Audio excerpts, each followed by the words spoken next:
Nagrereklamo ang mga magulang na last minute na nagsha-shopping ng school supplies sa Divisoria para sa pasukan sa Lunes dahil nagtaasan ang mga presyo mula uniforme, notebook hanggang school bag. Pero ayon sa mga tindera, maging sila mahina ang benta dahil nagtitipid ang mga magulang. Ang balitang ito ni Kim Salinas. Sobrang taas. Sobrang taas talaga.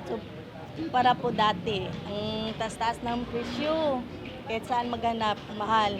Napagod na si Risa sa pag-iikot sa Divisoria, makatagpo lang ng murang mga school uniform ng kanyang anak na grade 3 na ngayong pasukan.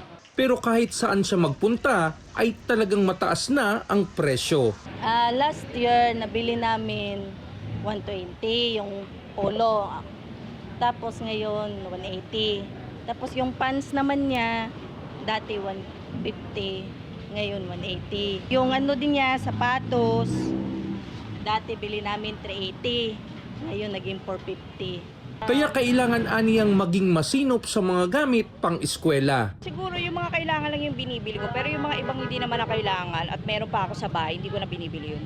Kung problemado ang mga mamimili, nahihirapan din ang mga nagtitinda na mabawi ang kanilang puhunan dahil sa mahigpit na kompetisyon at limitadong budget ng mga pamilya.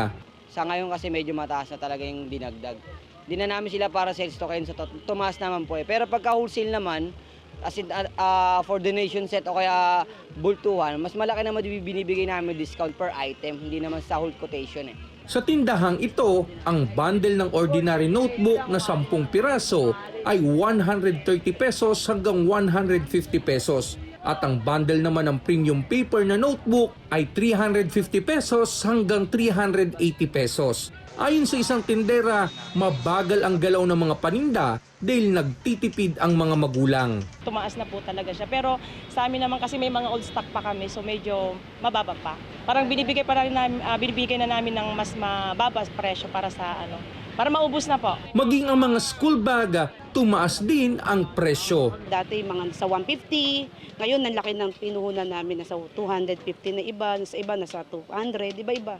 Inaasahan sa araw ng linggo ay madaragdagan ang mga mamimili ng school supplies sa Divisoria para sa last minute shopping bago ang pasukan. Para sa balitang ito, Kim Salinas.